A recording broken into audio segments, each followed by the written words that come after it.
Yeah? Yep. Yeah. I think it's straight. I think so. I've got a very long episode, just so we're ready. Just so we're clear. Yeah. I'm going to give it 10 seconds.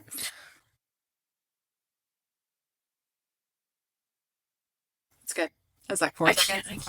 4 seconds seems to be about as good as I think that, yeah, that's... It's good to keep shooting for 10, though. Mm-hmm. Just reach for those goals.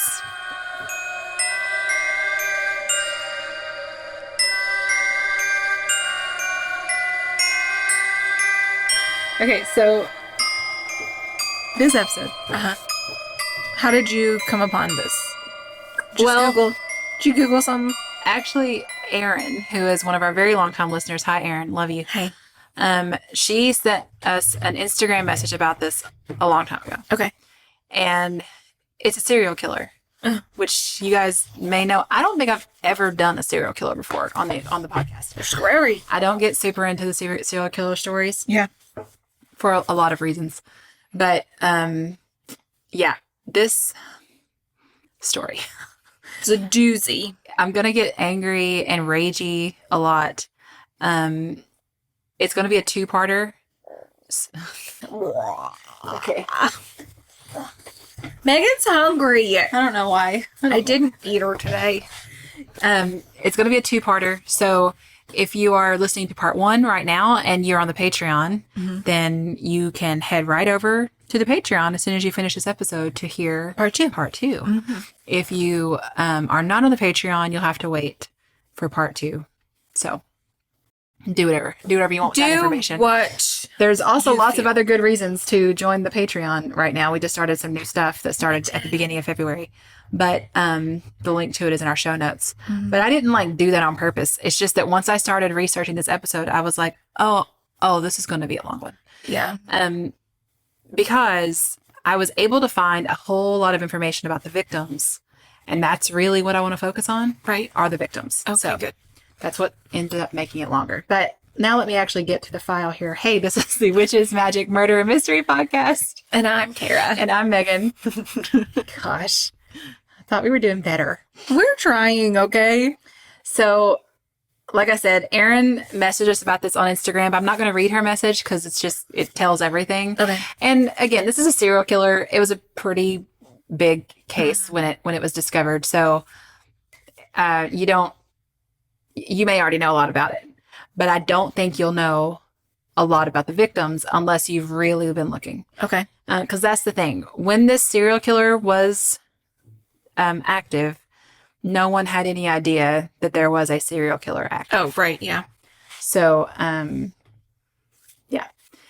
Let's see if I have anything else to tell you. Oh, one more Patreon reminder. If you're at the Body of a Goddess or Janet levels, you get all the episodes ad-free now. You just need to make sure you have your podcast feed set up to get those. So the Friday episodes are going to be showing up in your podcast feed. They'll also show up here still, but if you want the ad-free one, that's where it goes. The Tuesday episodes are always ad-free anyway, so we're not worried about that. Okay, so... here we go. Cleveland. Oh. That's where we're going. Cleveland. In our minds. Have you ever been to Cleveland? Yes. Really? Yeah. And lived to tell the tale? I did. When did you go to Cleveland and why? It was a long time ago. I was just passing through for work, so I didn't stay. So it's about the size of Lexington. I had to look it up so I could get a feel for it. Ohio itself has a crime rate that's lower than the national average. But Cleveland's crime rate it's 5 times that of the state of Ohio. Yeah. So even though Ohio's low overall, Cleveland is way up there, way above average. In 2020, in fact, Cleveland had the 5th highest crime rate in the country. Also, back in 2010, it was literally named the most miserable city in the United States back in 2010. Oh my gosh. Now, that would have been a year after this case broke, which maybe it just brought it down a little. I also just read an updated article about this, and it still makes the top 50 even now, 12 years later. Oh my gosh. If you listen to this podcast and you live in Cleveland, are you okay? Are you all right? Yeah. Can we do anything for you? So Cleveland.com did something I don't usually see when I research cases, where they did a full article on each victim. Oh, wow. Which I thought was amazing. It wasn't one paragraph. That's awesome. They did a series. Yeah. And let me tell you, it's the least they could do. Okay. Well, yeah. Yeah. I just I'm going to get ready, guys. A lot of ranting, big tantrums. So all of the really personal information I have about the victims came from there. As always, show notes have all the sources. Yes. Okay, so let's get started. Let's dive in. I need to pay attention because I didn't put a good spot in here of where I'm going to stop. Okay. So, 2 days before Halloween in 2009, police entered a 3-story home on Imperial Avenue in Cleveland. Yeah. I should double check how we say his last name. Anthony Sowell. I think it's Sowell.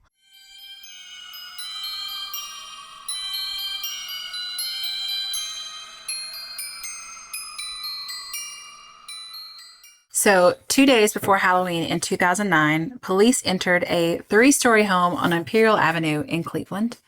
It belonged to 51-year-old Anthony Sowell, a registered sex offender and former Marine.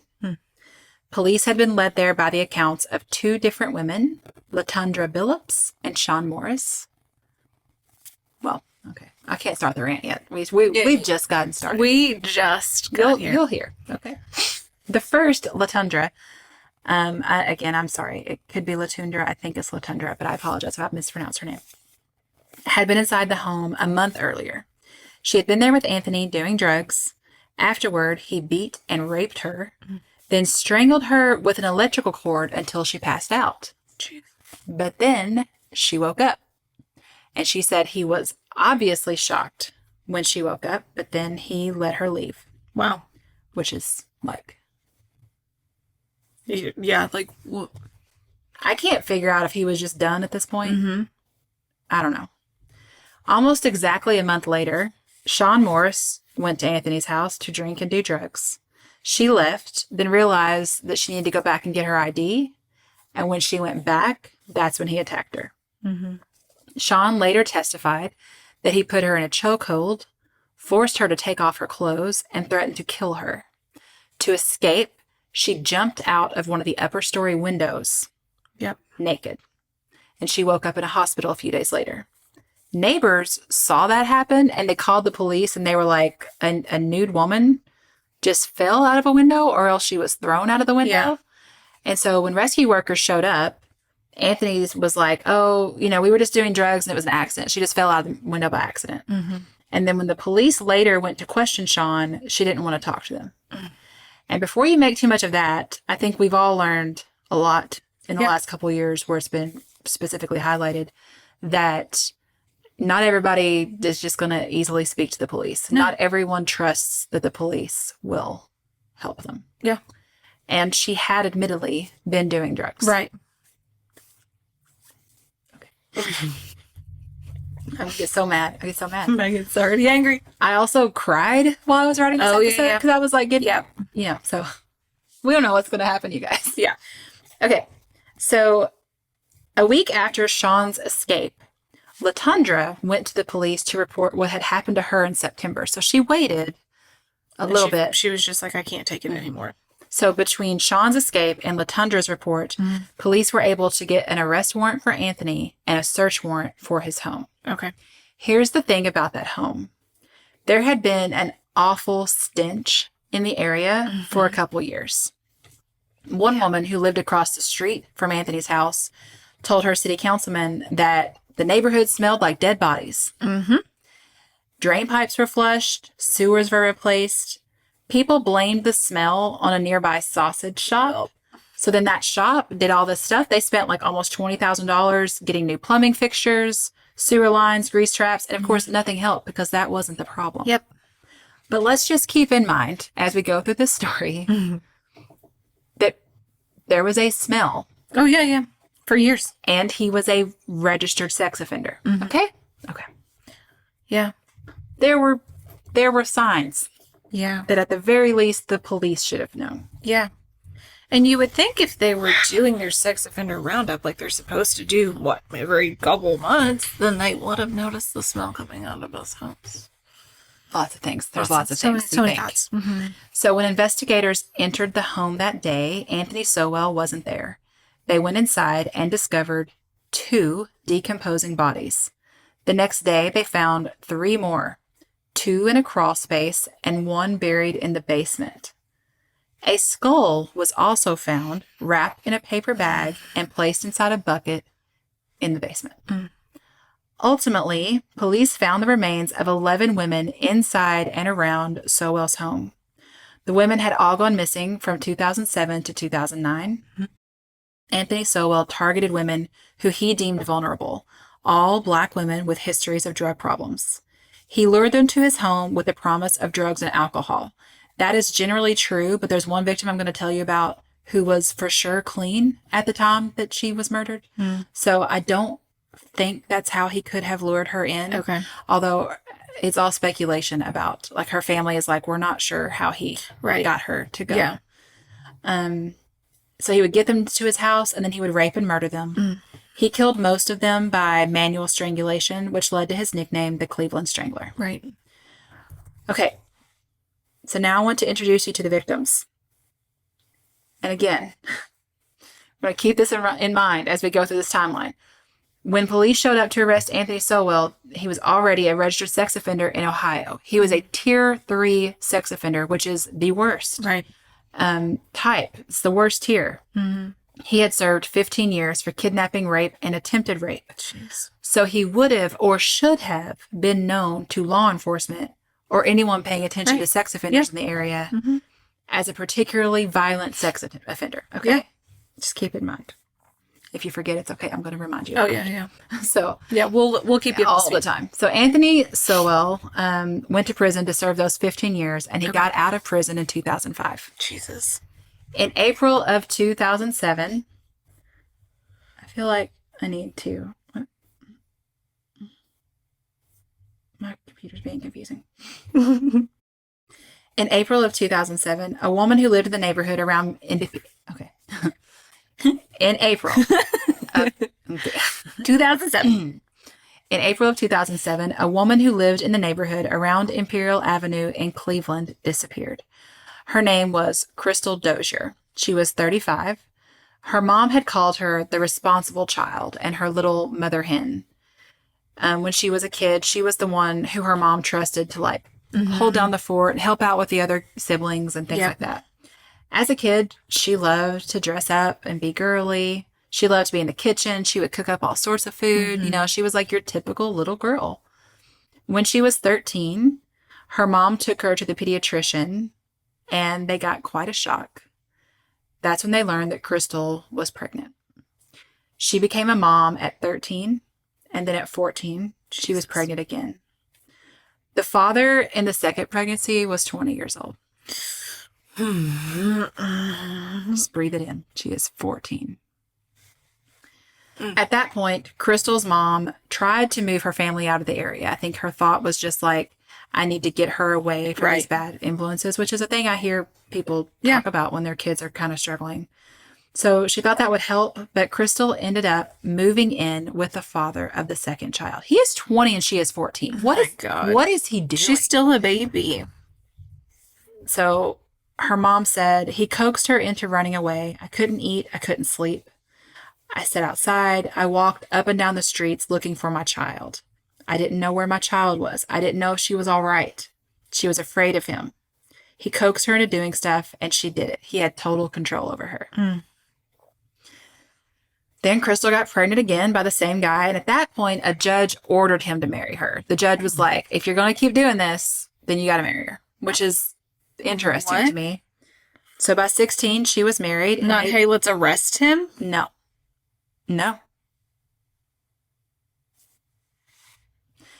Huh? By 16, she was married, and they went on to have 4 more kids. So Jesus. 6 kids total. It was during this time in her life, her early teenage years, that Crystal became addicted to crack cocaine. Later, Crystal and her husband were deemed unfit parents, and their children were removed from the home and eventually all wound up in foster care. Relatives said that the only relationship that Crystal seemed to care about was her marriage. Her oldest son, Anthony, had this to say later as an adult when he was talked to about it. She loved him, meaning his dad, to the point that whatever he asked her to do, she would do it. Whether it was using drugs or anything, she just did it.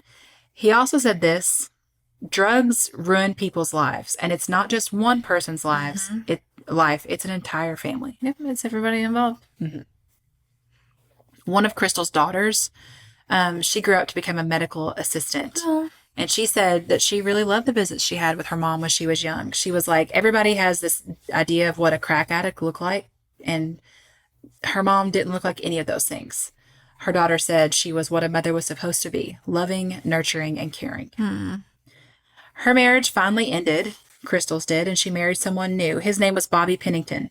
And at that point, it was like better. She never got completely clean, but she had these longer stretches of sobriety. He was a good influence. She did end up going to prison for 10 months on a drug charge during that time. And while she was in prison, Bobby passed away. Oh, no. So without Bobby, she struggled again. Right. And this time her family staged an intervention, which helped. She got a job, she got a steady boyfriend, and she was staying in regular touch with her family again, which is not something she'd really been doing before. And then suddenly, the visits and the phone calls stopped. On June 11th, 2007, Anthony filed a missing persons report.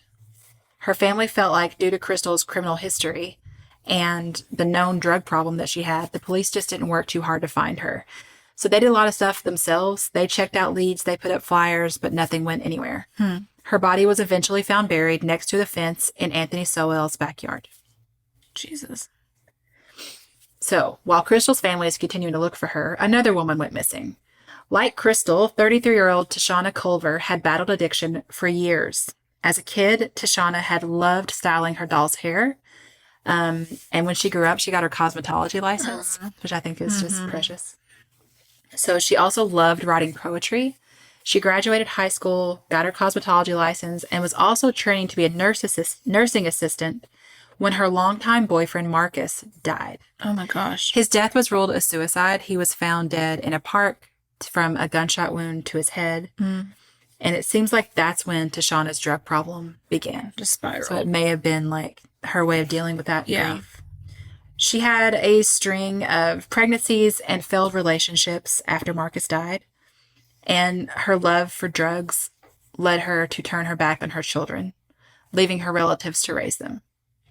Her addiction, as addiction does, just consumed everything. And then she met Carl Johnson. They started a relationship, and it was pretty rocky for several years because Carl also had a drug problem. So I do like the story of how they met, though. Okay. They were at a bus stop, and she asks him for a cigarette, and he thinks she's cute, but he didn't have a cigarette. So he was like, I got nervous, so I gave her $20 and my phone number. Go get some cigarettes. Here's $20. Here's my number. Call me. Bye. So just all nervous and like, I got to give her something or she'll walk away and I'll never see her again. Empty-handed. Yeah, I love it. That's adorable. So Carl and Tishana were good and bad for each other. Like they did drugs together, but they would also like go through periods where they tried to help each other get clean. Okay. Like they went to Narcotics Anonymous meetings together. They got jobs, but then things would fall apart. So it seemed like kind of a cycle. At one point, they were homeless for a couple of months. But in 2003, Tishana and Carl moved into an apartment in Akron. Akron. Thank you. And she was excited for this fresh start. She had this plans. She was going to get the place fixed up. She was going to get her children back, and they were all going to live together under one roof. And Carl told this story later about how one night she had made dinner, and then she fixed 2 extra plates, and she took them out to a couple of homeless guys who were living in a van across the street. And Carl was like, I was kind of annoyed with her because, you know, we don't have money. We're not doing okay. Like, we can't just be giving away food. And Tishana was like, the Lord has blessed us for the day, and it's time for us to be a blessing to someone else. I know. In 2006, Tishana and Carl broke up for good. He had gotten clean, and she hadn't. Okay. So Tishana moved back to her family home on Imperial Avenue. Again, consumed by her addiction, she would walk the streets looking for ways to pay for the next high. Her mom and her sister told her that she had to leave because they didn't want her children or any of the children to see her that way. Then on Valentine's Day, 2008, Carl talked to Tishana on the phone. They planned to give it another shot at being a couple, putting their family back together again. It was like, once again, and if he's clean, maybe he can really pull her out of it this time. So they made plans to meet up so she could go back home with him. Carl took a bus to Cleveland to get her, but Tishana never showed. And no one reported her missing right away. Right, because she would wander. And her family just assumed she was with Carl, and Carl maybe assumed that she was with her family, or he knows she's an addict, and having been an addict, Right. he knows. Yeah. But sometimes they just disappear. Yeah. 25-year-old Lashonda Long was the next to disappear. She had grown up in a different situation than Crystal and Tishana. Her mother had been a drug addict, and her dad was mostly absent. So she was removed from her parents when she was 6 and went to live with her aunt. Growing up in school, she had perfect attendance and excellent grades. And like Crystal, Lashonda was described as motherly to her other siblings. As she grew older, she became more and more resentful of being taken from her parents. And finally, her aunt was like, look, if your dad wants you, you can go live with him. And so Lashonda returned to Cleveland, eventually moving in with her father and stepmother. But it didn't go well. She ran away a few times. Course. She got into trouble a lot. By the age of 14, she had her first child. Juvenile detention records show that Lashonda journaled about her pain. She wrote that she wanted a different life for herself and her children. She had 3 at that point. Oh my gosh. At one point, she wrote a letter to a judge saying, I can honestly say at the rate I'm going, I'll be dead before I'm 18. Wow. She was a talented writer. Her family said that they thought she even had potential to like go to college and really do something with that. Because, you know, if you're good at writing, there's a lot of things that you can do with that. Lashonda, in her notes that she wrote, she even said that she wanted to go to a community college for a year or 2 and then transfer to a 4-year university. But as an adult, she lost custody of her kids. She was arrested a lot. She did drugs. Her family got used to not always knowing where she was. She'd pop in and out of their lives. And when she went missing in August of 2008, her family didn't report it to the police. Like in Tishana's case, it just wasn't terribly unusual to not know where she was. Lashonda's skull was the skull that was found in the bucket in Anthony Sowell's house. Oh my God. So I want to say this before we get too much further. This theme of these women would go missing and their families didn't report them missing. Right. Now, there may be some of you who don't find that unusual at all. And I'm not talking to you. But if you're hearing that and you're just like, oh my God, how could you not report them missing? Right. So, you know, I have a family member who I've kind of talked to a little bit here and there before who has a really significant drug problem. And there are plenty of periods of time where we don't know where she is. Yeah. And you wouldn't know. You just wouldn't know. No, that and they're you just missing. hope for the best. Yeah. And it doesn't mean that you don't care. And it doesn't mean that you're not trying. If you ever see a drug addict and you think, why won't their family do anything? Don't ever assume that you know what they have tried. Oh, yeah. But I can easily see how someone would go missing and you wouldn't, it wouldn't even occur to me to call the police. Right. Just because I haven't heard from her in a few months. I wouldn't even think about it. Yeah. I would be shocked and sad if I found out something awful happened to her, obviously. Right. But it would never occur to me to call the police. Yeah. Because I wouldn't even know where to tell the police to start. Well, exactly. That's what I was going to say, because they're going to be like, well, we have records. We know that this, and this is going on. Also, she's a full-grown adult. Like, what makes you think that something's wrong? Yeah. And I couldn't even say, here's where you should start to look for it. Here's where she was last. Here's her friends. I know none of those things, you know? Because it's constantly changing. Right. Everything's changing. The only thing permanent is the addiction. Okay.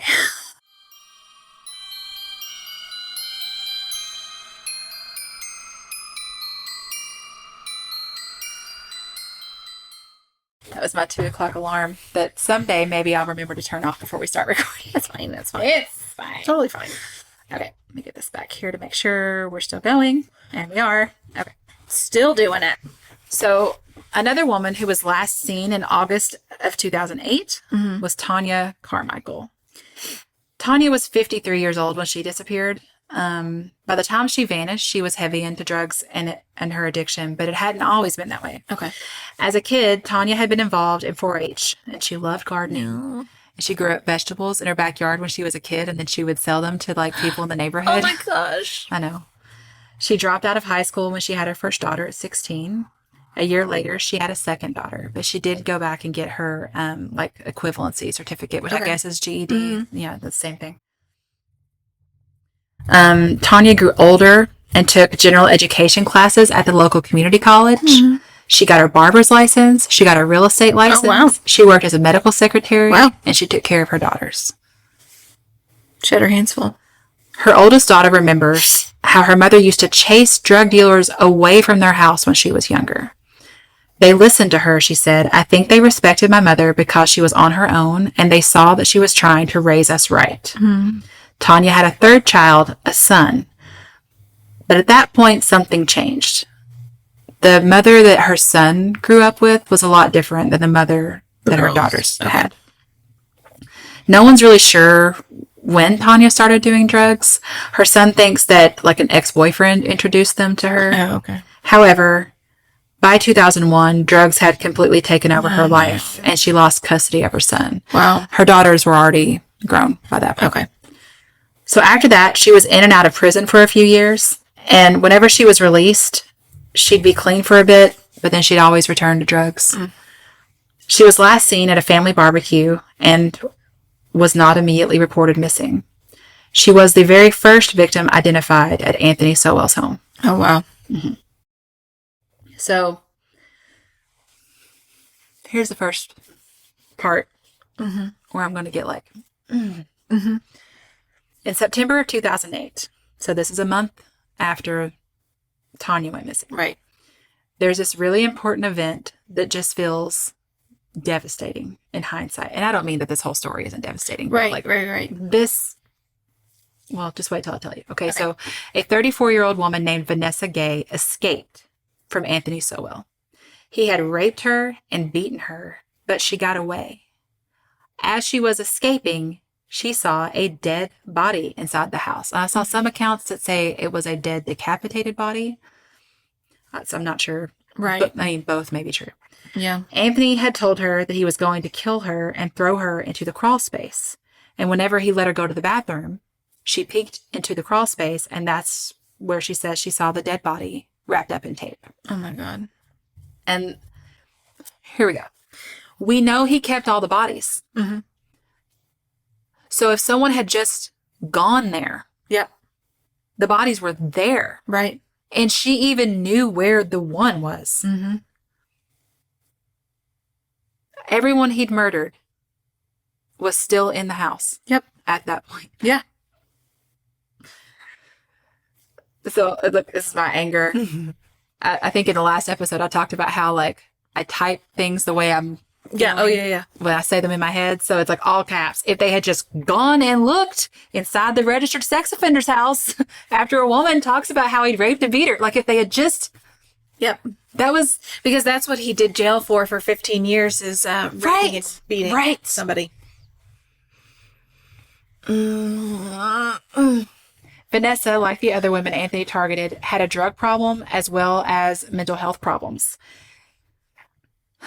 When Vanessa calls police to tell them what happened, the dispatcher says, "We can't take this report over the phone. You'll have to come down here."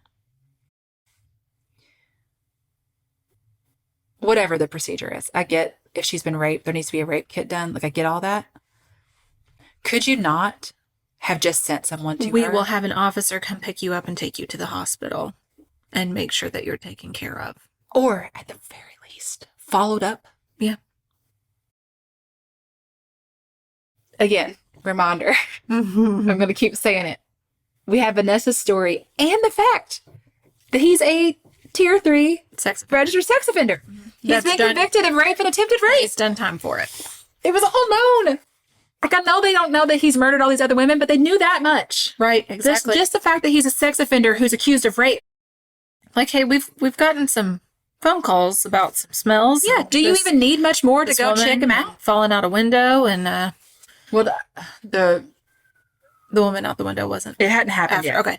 But still. But we we've have this got phone call. We've several Vanessa's story. alarms about this guy.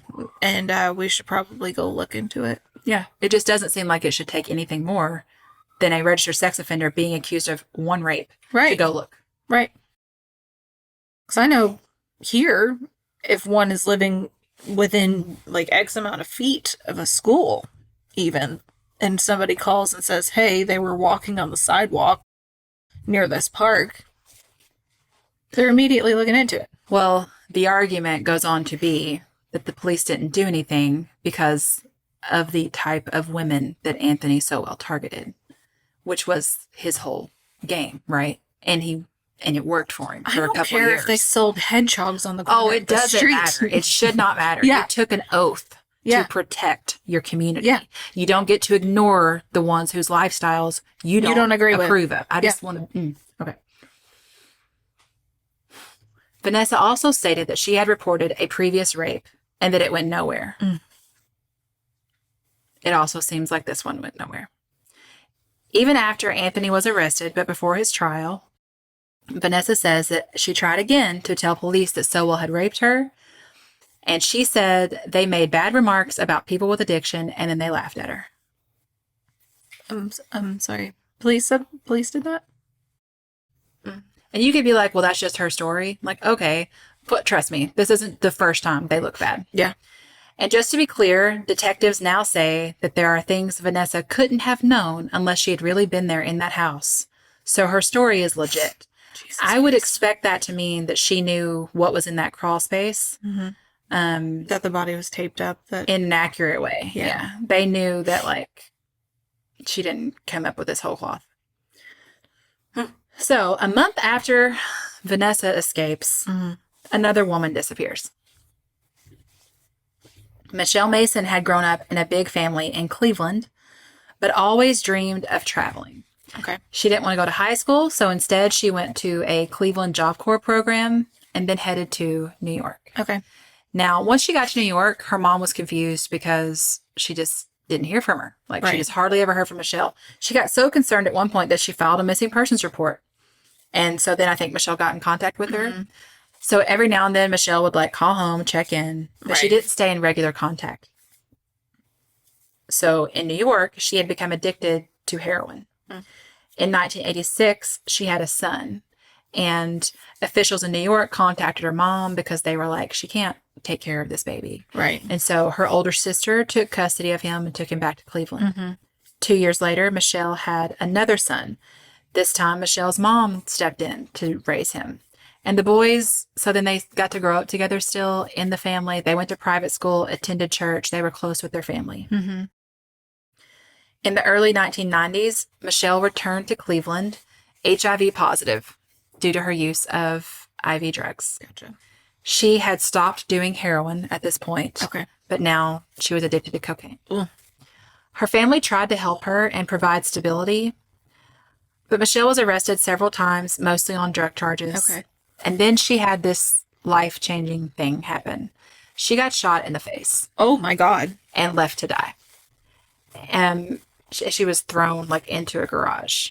It was at that point, when she's like dying, that she decides to change. She had to, obviously she went to the hospital, had surgery. She had a glass eye. She began attending a drug treatment program. She completed the program, and then she started attending recovery meetings, and she attended church regularly. Okay.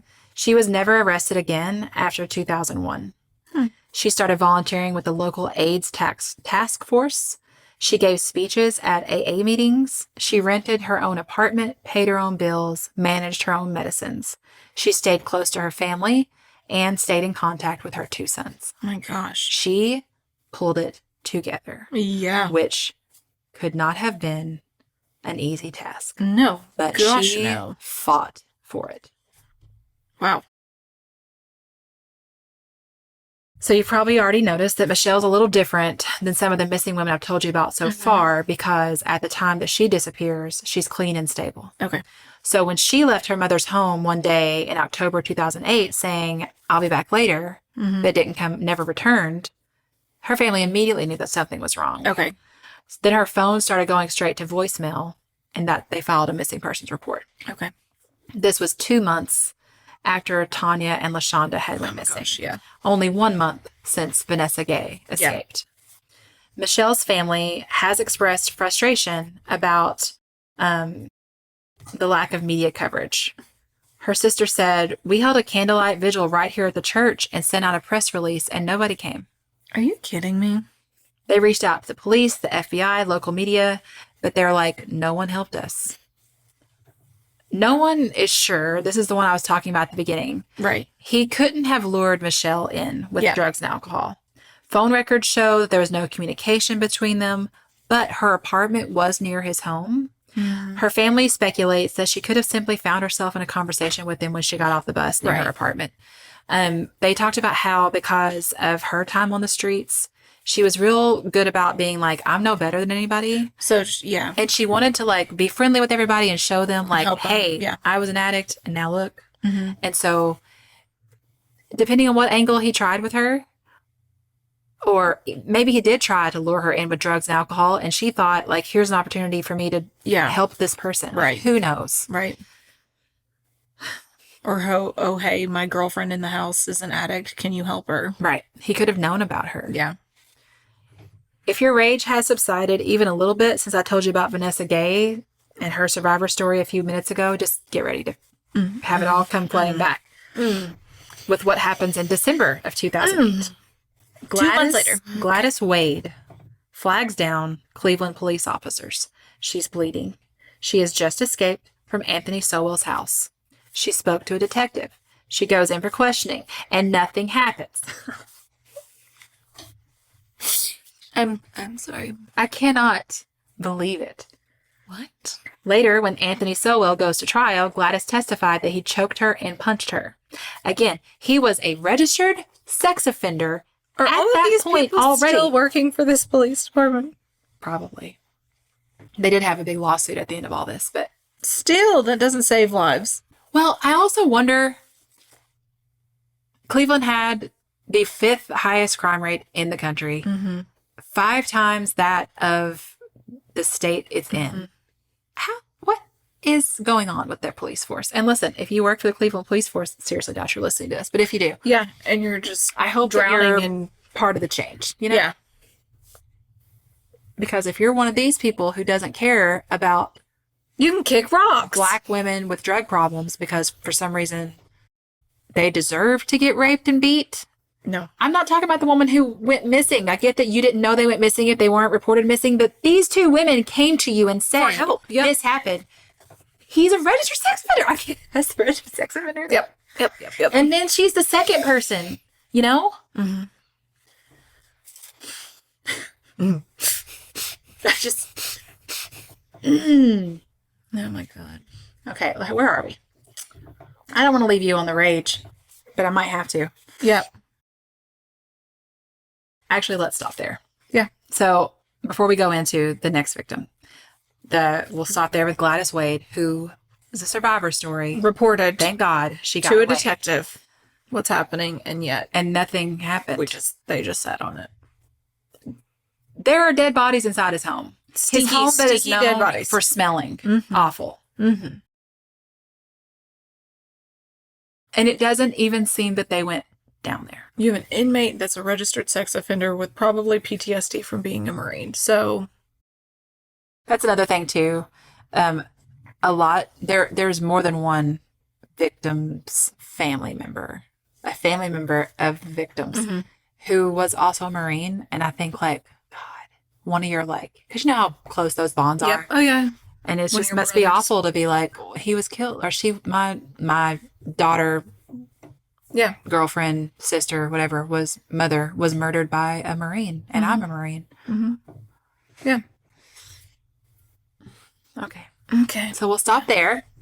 Pause for part 2, At part guys. 1. Yeah. If you are on the Patreon, go right on over and check out part 2. You can hear me rage some more. And if you're not on the Patreon, Just hold tight. yeah, It'll be released It'll be up soon. Okay. We love you. so much. If you'd like to send us any story ideas, you can find everything in the show notes. Yep. And if you'd like to talk to us about this case, I'm trying very hard to remember to put up posts in the Facebook group that's like a Right. discussion Yeah, post. yeah. I'm working on it. Just trying to We're remember people, to do okay? it. Okay, goodbye. Goodbye.